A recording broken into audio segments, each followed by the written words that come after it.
Hey guys, Tracy Pelfer here. Happy Veterans Day to those that it applies to. So there seems to be an epidemic of fall harvest festivals in NTCC right now. I came across a flyer or a post on Facebook for the Lakeland, Florida church, which is Glenn Denton. And so I thought I might put together a little something. I recently recorded some of his services and thought it might be helpful for people to know what to expect when they come to the fall festival on November 16th. And in order to be invited to church, what will they expect when they get there? So here's a few things. I could be just like all of you, judgmental and all sorts of things, but give me a chance. Don't blame me for being judgmental when I don't even know who you are. There's people online accusing me of things. I've never even met them in my life. So I'm not assuming that he's speaking about me, but I have shared clips from the Lakeland, Florida church because he is one of many preachers that people should stay away from. He's kind of manic, and he apparently here, whether it's me or someone else, this guy has videos on Facebook, his services. It's very easy to look in, and it's very easy to make a judgment call about some things. And so I do that. But you don't have to know someone to do that because this is based on his preaching. I'm not saying anything about his personal life. I'm going by, if I always put myself in the place of someone who's visiting the church, what will I come away with? What will I hear? What's my expectation?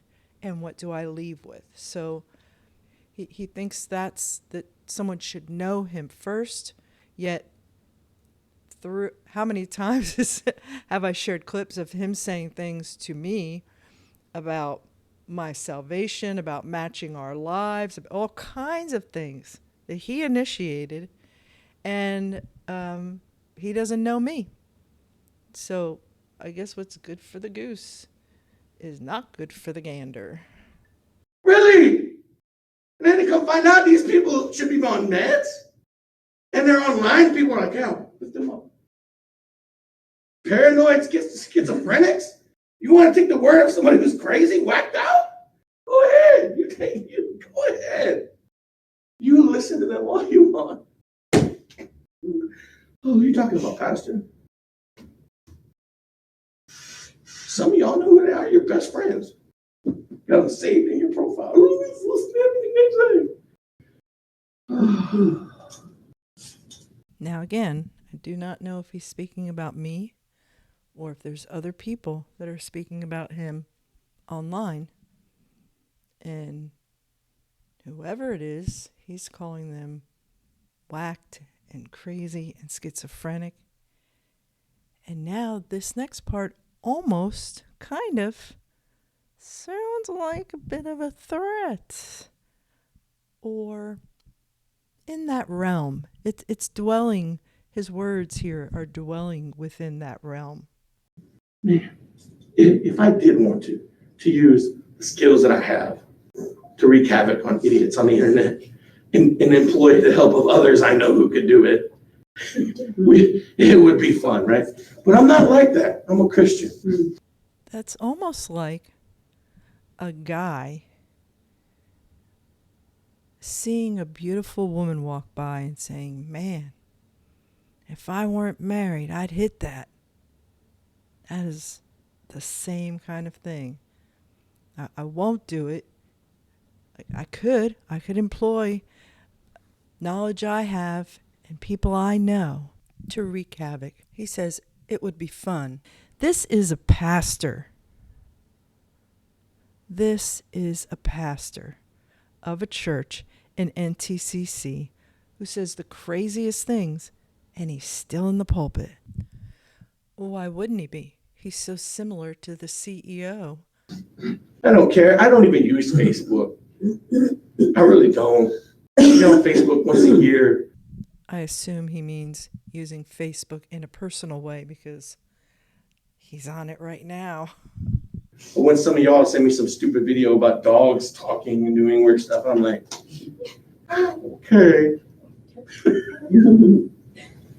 It's cute, yes, I know, but it's on Facebook. Why don't you like Facebook? Because you open the one video, and then the next video pops up, and then the next video, and you're like, 10 minutes into, you're like, ah! Get off the phone! It's called self-control. He then jumps into another subject. But children, subject to the parents. Some of them, right? They do what their parents tell them to do. Didn't you? I did what my parents told me to do. I didn't always do everything they told me to do. As I became a teenager, I started doing my own thing, right? In my mind, I thought it was my own thing, but it's usually what other people were doing too. But children, generally, should be doing what mom and dad tell them to do. Why? Because if they don't, they forget to feed their axolotl. Things happen, right? Mm-hmm. Punishment comes. Well, what do you think the punishment should be, Pastor? It should be whatever is appropriate to teach the child. I'm going to insert something here ahead of time because this is disturbing to me on many levels. For one, this guy is not a dad. He has a dog. The other thing is, back when I first arrived at the Bible school in 92, I had two little ones, real little. And Davis, the founder, taught in his class about disciplining kids. And he was just en masse, all of us sitting there, all of the people auditing, meaning ministers, people who had graduated already. He was saying how to hit a child and how to take the wire hanger, take that white piece off that you get, those wire hangers we used to get, I don't know if they still do it, from the dry cleaners. To pull that white piece out, it's pretty thick, heavy cardboard rolled up. It's not light. And to hit the child on the upper thigh and the back below, the upper thigh in the back. And so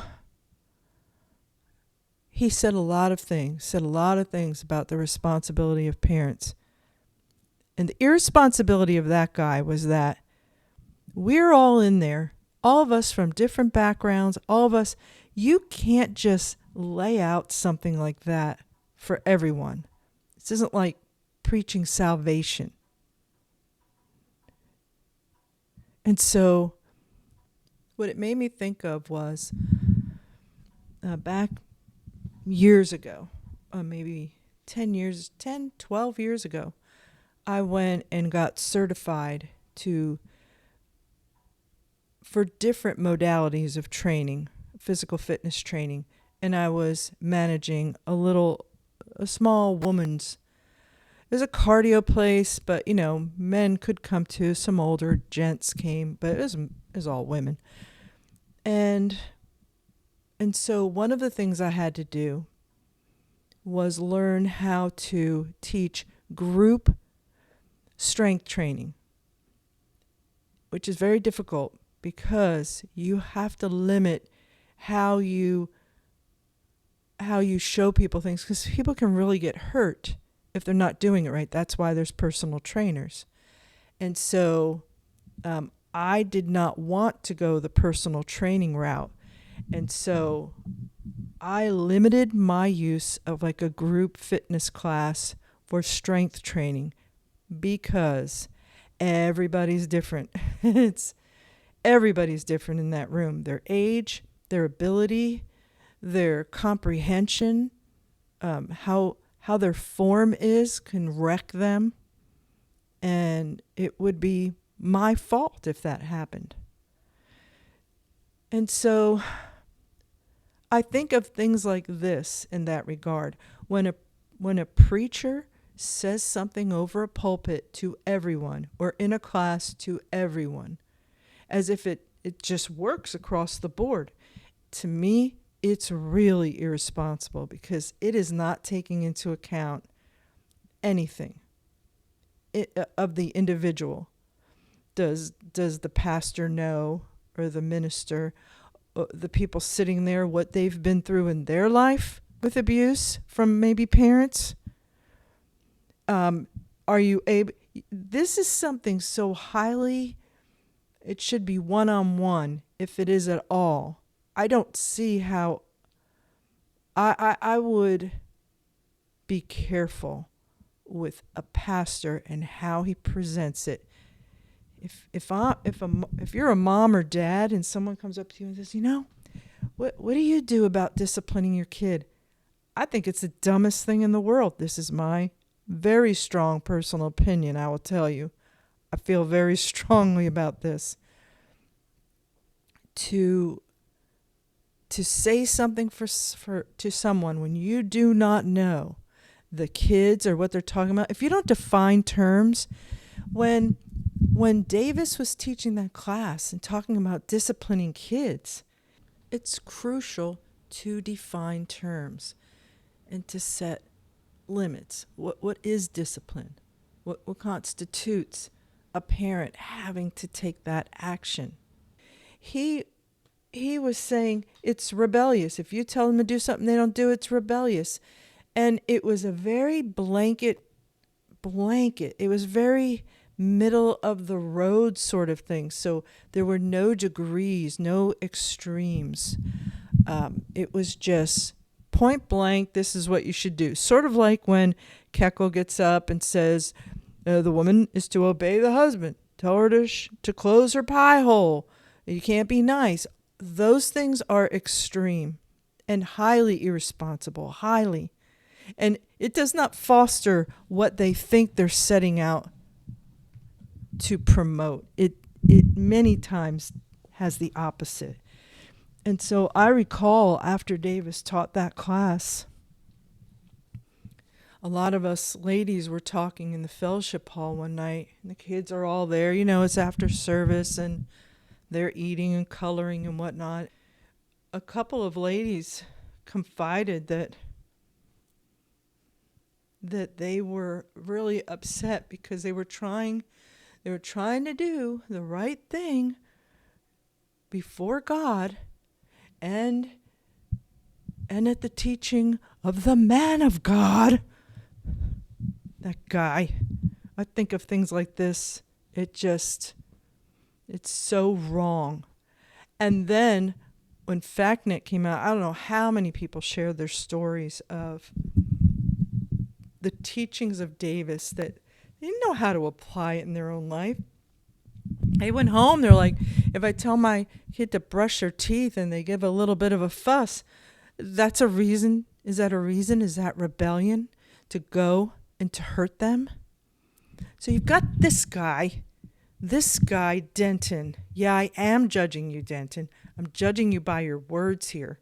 It's disgusting to me. Again, my own very personal opinion. I think he's highly irresponsible. Telling these people, now he's telling them, let's do this. Let's listen to him first, okay? Because I'll tell you something.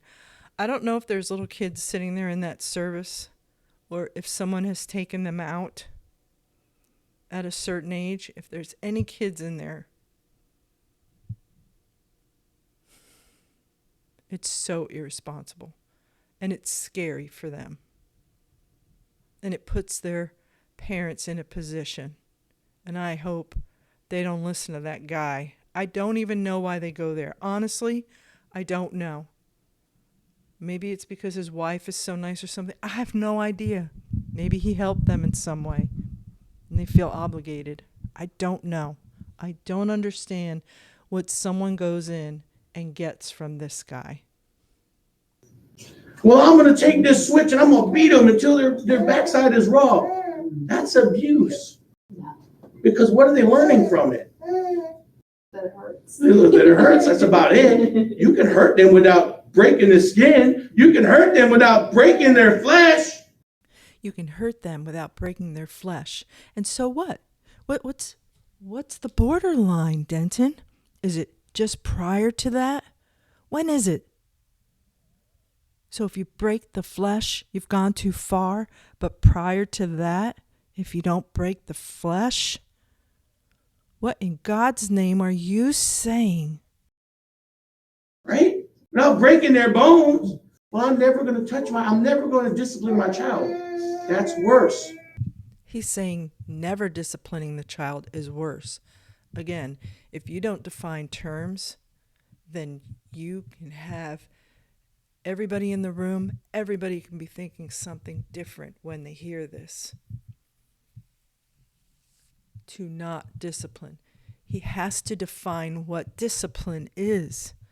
Discipline can take on many forms. That is also a form of abuse. How can you not discipline your child and teach them what's right and wrong? Yes. You got a responsibility to the rest of the world to teach your children what's right and wrong. I never said beat them. But what's wrong with, especially when they're young, give them a little smack on the diaper? Nope. R.W. Davis said, even when they're in a diaper, you take that white stick from that hanger. Try it on your own thigh first. Go ahead, give it a quick whack and see how much it hurts and stings. And you know how I know that? Because I was the idiot who went home, pulled that white stick out of the hanger,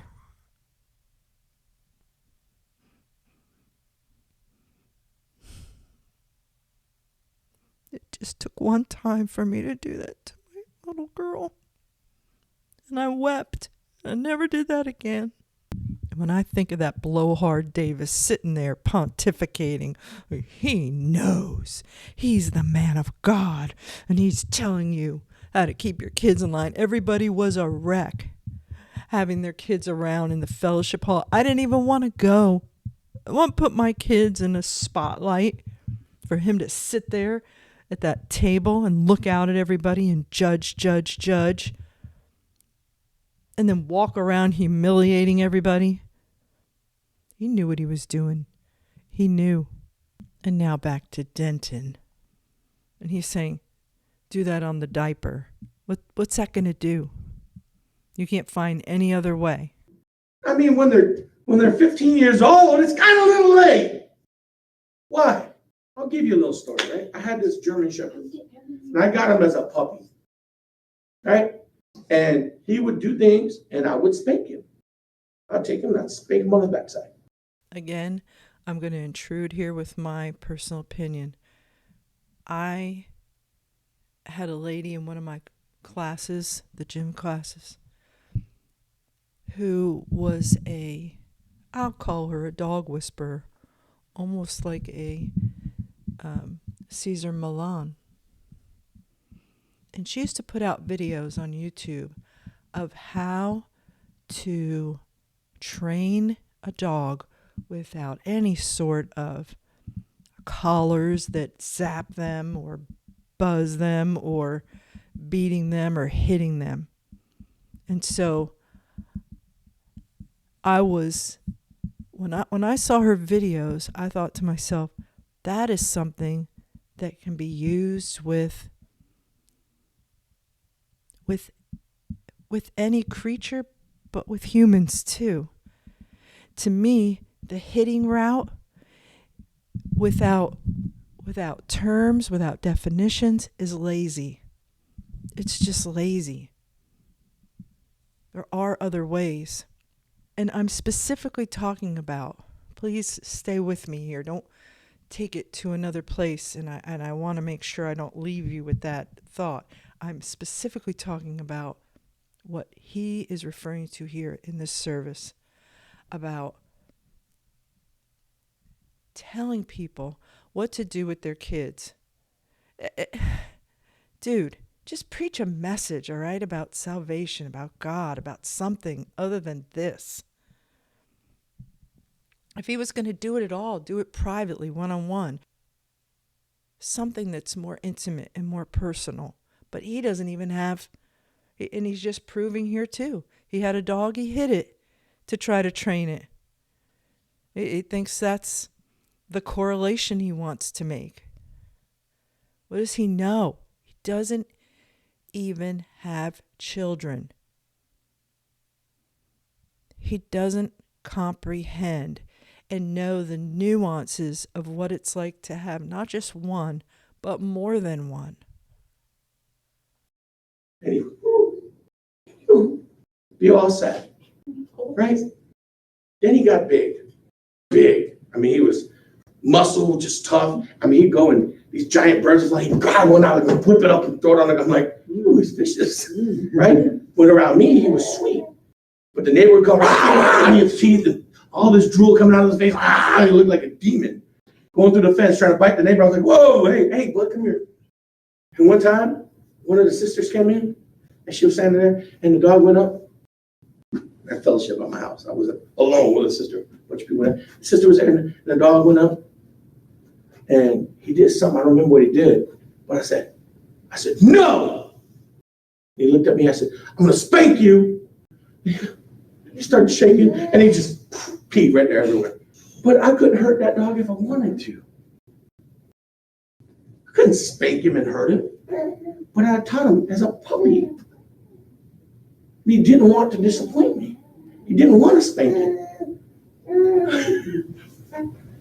Right? If you take the child and swat it when it's little, then when it starts getting old now, they get teenagers. They don't care. They get rebellious anyways. And you just got to guide them the way you can. But if you smack them when they're young, I'm not talking about get violent. Teach them. Show them. And never do it in anger. Because when you do it in anger, you teach them it's okay to hurt somebody when you're angry. That's right. Yes, sir. Okay, he's got a couple good points there. But in the total wrong venue to be presenting it, let's see what else he says. Mm-hmm. And if you can't control yourself, take a step back and say, I'm not going to hurt my child. I want to. Yes. Mm-hmm. Dad or mom, whoever else the other person is. Give me a second. Mm-hmm. Oh, Jesus help me. All right. Come on. Let's go. What are we doing? You're being bad. I have to discipline you. Back to uncertain terms again. You're being bad. What does that mean? I have to discipline you. And what age? When you're bad, you get a spanking. Define spanking. What is it? How long does it last? What is the infraction that brings it on? And how should the spanking, should the discipline be in some sort of correlation to the crime committed? Everybody's definition of bad, every parent, even each parent in a marriage, will be different. He doesn't even address that. He just throwing stuff out there irresponsibly that has nothing to do with people coming supposedly to NTCC to hear the gospel. In the same way that I truly believe in my heart that Davis, R.W. Davis, Roger Davis, the founder of NTCC, is responsible, partly responsible, I'll say mostly responsible, for children who were beat while he was alive and while he taught this irresponsible, despicable doctrine of spanking that he did in his way. I don't know if it's still being taught. I have heard Keckle preach about disciplining. I'll have to dig those clips out and see what he said. Are they continuing that? Because for every person that doesn't know and is trying to please God and do what the man of God tells them, the stories are already out there. People already have remorse and regret for following that man's advice. And it wasn't the kind of advice you could put on the shelf. You had to obey it. And here you have Denton doing the same thing. If anyone's sitting there, I don't know how many people there are. I don't know anything about the makeup of that group. But if anybody starts hitting their kid, maybe that never did before, based on what this guy said, who knows jack squat,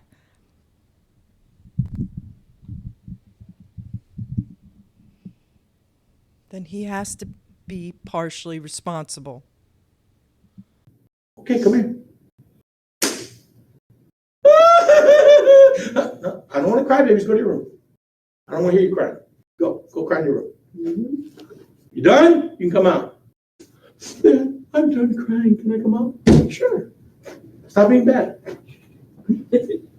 Okay, this isn't meant to be a whole lesson on children and discipline.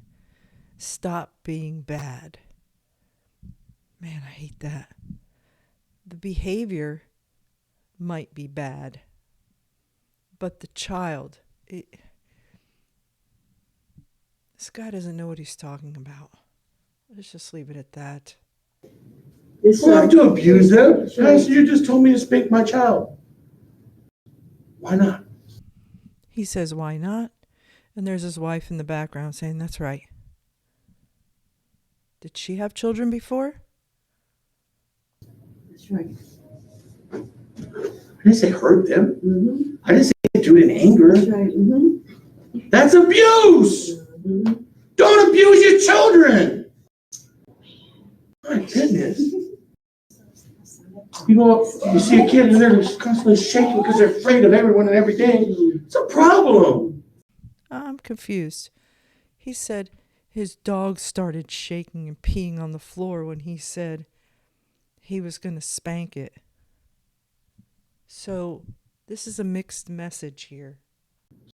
And it takes time for them to get that out of their system. Yes. Mm-hmm. You guys want to know more about it? You go volunteer and take classes for foster care and you see some of these kids that are messed up. You'll learn real quick kind of damage that people do to children. Well, my parents beat me. Well, most of us adults did get a good beating when we were younger. Tell you a few times I was beaten over excessively. But you know what? All in all, the little scars that I had from that turned out to be a pretty decent person, all in all. So, yeah, he had some excessive beatings. Someone like me got beat all the time. All the time. And he's going to fluff it off like, turned out to be a pretty good person. Oh, wait, let's hear what Maury says. He's not even talking about now as a claimed Christian. Well, it was because of Jesus. Even before I got saved, I was an okay person. Okay person. I wasn't a criminal. Wasn't trying to do bad things to people. There's pain in life. He was a pretty good guy. Not sure why he needed salvation, but he wasn't a criminal after all. It's so weird. So it seems like, doesn't it, he's making the correlation between being beat and his good behavior. That is a correlation that does not prove out statistically at all. At all, at all, at all. That is not something you can say. You can't even really make an offhanded reference about that. There's pain in life, he says. Let's see how he ties that in. And if you don't teach your kids that there's pain in life by disciplining them, then when they get old enough to find out, they're going to have to suffer the pain on their own. When I first heard him make that comment, I thought, there's no way in the world he's trying to say, like, spank or hit your kids at home, let them feel pain. Because to what? To let them know what pain feels like when they get out in the world, so they don't experience it there for the first time. They experience it home for the first time. I don't know. Let's see what else he has to say. The great philosopher on raising children. They're going to see the pain when they go to school and they get in a fight with other people. They're going to see the pain. I never, ever was in a fight. Ever. All my years in school. Never. I don't know what kind of cockamamie thing this guy's trying to say. Like, prepare them at home with pain so they don't feel it for the first time when they're in a fight at school. When they get old enough to go do their own thing and they're not living with mom and dad anymore, and they do something wrong and they get beat up by the cops when they're getting thrown into jail. This is such a stretch here to make some sort of implication. To implicate, like, all cops are going to beat you up if they take you in. This is so obscene. He's giving these crazy situations that happen to how many people. I don't hang with a crowd of people that has been arrested and put in handcuffs and thrown in jail. So I know it can be done, that you don't have to be. There might be situations that are a small percentage, but a lot of people that go to jail are going and are being arrested because they did something wrong. So he is now going further into this, sounding more and more ridiculous about why to spank and hurt the kids at home. Let them feel the pain at home. How many of you ever been arrested by a police officer? You don't want to raise your hands. Oh, look at you. I raised my hand. I never went to jail because I never did anything wrong. But man, I grew up, I was young Hispanic growing up in America. You're going to get rough handled. You're going to be in handcuffs. You're going to be in the back of squad cars just for the simple fact who you are. He's Hispanic? So if you don't have that experience, I'm sorry. But it's not nice. It's not. Excuse me, sir. Come here. Stand here, sir. All right. Pat you down. Put your handcuffs on you, nice and gentle. All right. Sit in the car. It's not how it works. Freeze! Hands up! Hands down! Hands up! You know this. On the ground. Start kicking you, elbowing you, kneeing you. Put something on the back of your head. Another cop comes and he grabs you and they're twisting you around. Put the handcuffs on you, drag you through the dirt, throw you in the back of the car. You're like, I was trying to do what he said. You don't know, Pastor. You don't know. Okay, I don't know. I don't know what it's like to be completely innocent and then they have to let you go and you got scars on your wrist for 2 weeks because the handcuffs are so tight. They dragged you by them. But there's pain in life. When do you want your kids to experience the pain? When they're young? It doesn't scar them? Or when they're old? And they're abused by this world and they're thrown into prison and people do bad things to them. So he's saying to spank them when they're young. Because, and how is that going to save them from, he just told a story. If you're Hispanic, you're going to be arrested and treated badly by the police. So there's that. There's going to be fights in school. So how does the child being spanked as a youngster prevent any of that or prepare them? Are you, as the parent, going to go into battle with the child? I mean, I kind of wish I could have done that as a kid. I was in trouble if I held my arm up over my face or guarded a body part. That got me into more trouble. But you're a little kid and you're getting beat by a parent. It would be good to teach them then self-defense, right? Okay, I'm going to hit you for being bad. You can make some counter moves against me. I need to prepare you for this awful world that's out there. Sounds like you're going to be fighting all the time, according to Pastor Denton. So I need to prepare you. Used and abused. That's how the world is. What do you have to give? What do you have for me? The Bible tells Christians to be wise as serpents. You got to understand, if you're going to be a Christian in this world, you got to know that the world is out to get you. Don't walk around like you're paranoid. Don't go around. You got to be wise and you got to think smart. People aren't going to offer you things and try to give you things because they want to help you. They want to take advantage of you. They want to abuse you. They want to get what they can get out of you. Men, women. Wow. I guess I have seen a different view of life, because I find that most people, whether they claim to be a Christian or not, are very giving and understanding and loving. I've seen a lot of what he's talking about in NTCC, for crying out loud. Give me a break, man. Putting this in people's heads, making them afraid. And they probably all have instances within their lives where they're like, my neighbor's really nice and always helps me out, and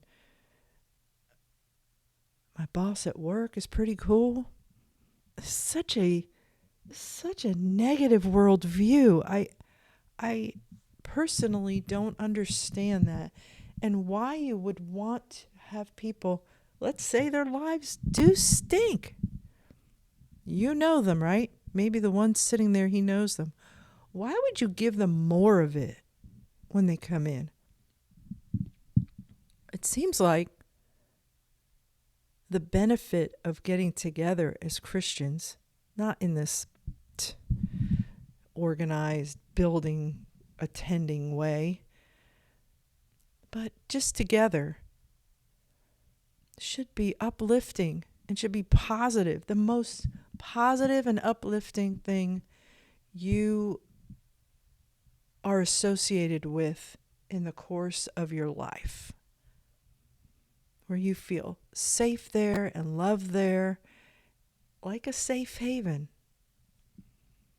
You want your home to be a safe haven for your family, and how much more, right? Should the family of God be that? But they come. This is just a portion of this message. All this carrying on about disciplining kids and about the awful world out there. But yet, he claims he was a good guy before he was even a Christian. He was a good guy. He wasn't a criminal. Don't you understand what this world wants from you? Don't you understand what other people want from you? They want to use you. They want to abuse you. They want to take everything they can from you. That's the way the world is. But they're my friends. You let them buy their own food. But they're my friends. Then let them put gas in their own car. But they're my friends. Then let them pay for their own things. No, I want everybody to buy me something. Everybody to pay for my stuff. Huh? That's being abusive. It's being a user. You gotta be better. Do you understand how good it feels when you can afford to take care of yourself? Do you understand how good it feels when you can pay your own bills? You should try it sometime. More of that good old-fashioned NTCC pastor condescension. What do I have to give? Your family and friends are some of the worst ones. Really? Pastor, why are you 3,000 miles away from your closest relative? Because life is so much easier that way. Right?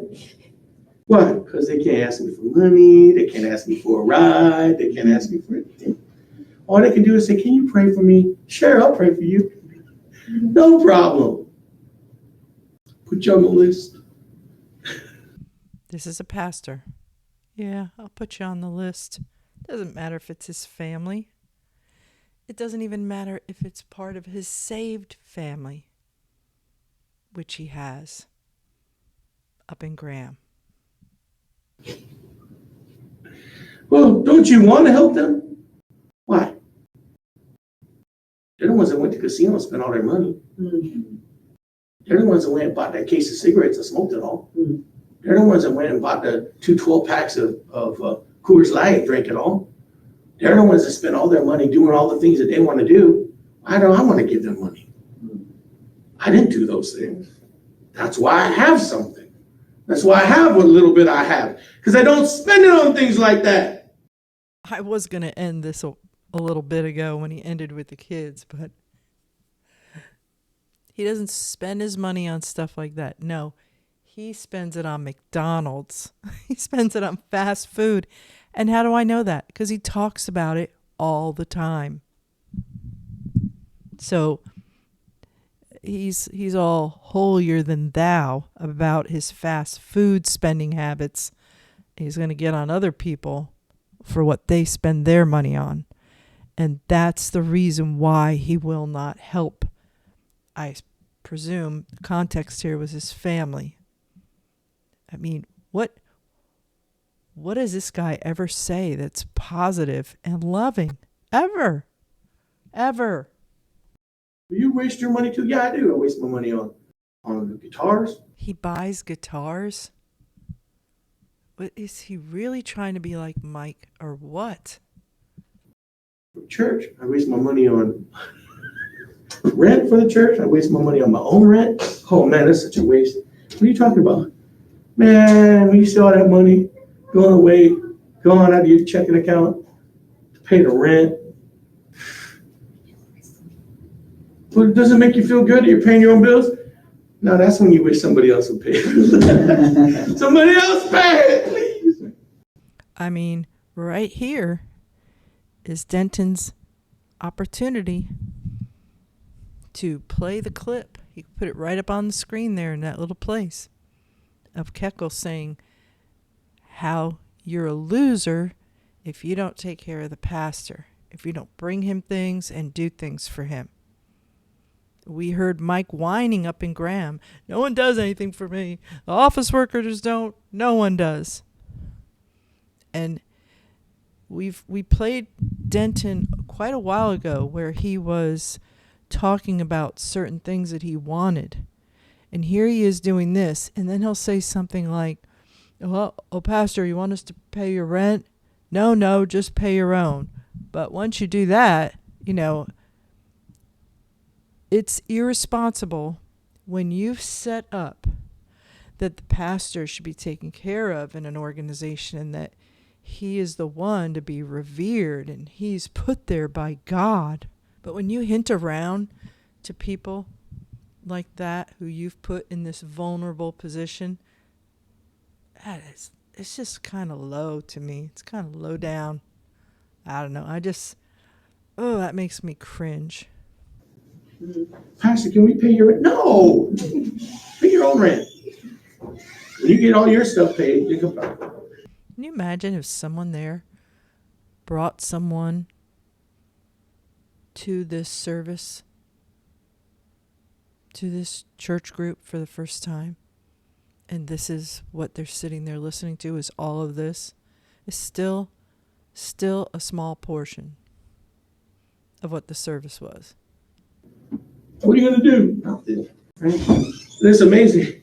Thinking, man, brother and I before been talking about gold and silver. Do you see the prices lately? Man, some of y'all, you would have invested a couple of years ago. You got some money right now, even with inflation adjusted. But alas, you didn't. Spent it all, wasted it. Might get worse. Woohoo! Pastor, amen. Tell us more. Tell us more. My soul is thirsty for all this negativity and all this fear-mongering Thank you, sir. Thank you, kind sir. I'm so glad God brought you here to Lakeland, Florida. I'm so glad that you're a part of an organization that's the last hope for America. Oh my goodness. This is just beyond my wildest dreams and expectations. So I'm going to tell y'all how to vote. That's what, oh, Pastor, you can't do that. I'm going to tell you how to vote. I just got my ballot yesterday. I'm going to tell you how to vote. So what you do is you take that ballot, right? That's what I did yesterday. I didn't finish it. I still got some research to do. You take the ballot, and then you look at all the people on it. And then you investigate, do some investigation. What's that? You start looking at the people on the ballot. You look at the candidates, and you decide who is better for me in my life. Who is better for the country? Who is better? Right? And that's not just president. That's everything out there. And you do the investigation and you circle that little bubble based on the person that you've done the research and you feel. Don't vote for somebody because it says REP next to their name. Don't vote for somebody because it says DEM next to their name. Find out who they are. Find out what they want. Look at their history. Look at their past. Look at what they've done. Look at what they said. Dude, I'm doing that right now with you. Doing my research. And if what they say and believe goes in line with what you want, then vote for them. But if it doesn't, then don't vote for them. And if you don't know who to vote for, I know this is against everything within your brain, everything within what people will tell you. If you don't know who to vote for, don't vote for anyone. What? I told you the story. And I went down there and got there to ballot. I didn't know they were going to put all those judges on there. Florida does love putting judges on there. So I just went there. I was like, I don't like his name. I don't like it. Just, right? And I was like, man, I should probably find out. I went home and I Googled the first guy on the list. And this was like a guy that was for rights. He was trying to help people, he struck down a bunch of things against gun ownership and all. I'm like, I like guns. Oh, man, I voted for him to get kicked out of office. I'm like, oh, I gotta pay attention to what I'm doing. It would have been better if I just not voted. Well, you should vote for who I want you to vote for. Country do you live in? Now, I wish you all would vote the way I vote, but that takes away your freedom. People didn't die on the battlefield. People didn't die to take away your rights. Somebody else can vote for you. Can you go back there and hit ignore? What's that? Well, it's the phone. Does it say voicemail or something on there? I don't know what to do. Oh, it stopped. It went to voicemail. I just didn't want them to call back. Will you take the phone? Because the phone's running the internet. So it's got to stay back. But you want to vote? Then you do the research and you find out. And you vote for who you think's the best. Well, Pastor, you should tell us. No, that's your responsibility. If you don't know, then don't vote. Who do you think we should vote for? I just told you. The person you feel is the best candidate for the job. Use and abuse. Our family and friends. What about the world? You don't even need your family and friends to abuse you. The world will take advantage of you. We're going to help you out. We're going to give you this money. You only have to pay us back 10 times. What? We're going to give you this car. You only got to pay for it for the next 7 years and pay 3 times what the car's worth. What? How is that helpful? Well, I really want the car. Then get it. Do what you want. Put yourself in that much debt. That's up to you. Don't complain later when you can't afford to put gas in it. Don't complain later when you can't afford the insurance. Don't come to the church and, Pastor, can you help us? Can't put gas in our car. Will you never help me, Pastor? If I ask you for gas, I might. Depends on the situation. But if you roll up to the church and you got Starbucks, like that one guy, big old giant $10 Starbucks coming, hey, you think somebody in the church can help me out with some gas money? I look down, I'm like, It's right there in the you man. should have put that in the gas tank. Didn't tell the man that. I was just like, yeah, I don't have any extra money for that. Church doesn't have extra money for that. Oh, I really need some gas. Huh? If you came to, we would have made, I would have made some coffee. If you would have came to church and said, you know what, I put my last dollar in the gas tank, I really need like a big Frappuccino. Do you think somebody can help me out? I'd be like, sure, we got some stuff here, some creamer, we've got sugar, we've got these things. We'll hook you up. What does it say? Tampa. That's all it said. There was a number. It said Tampa, Florida.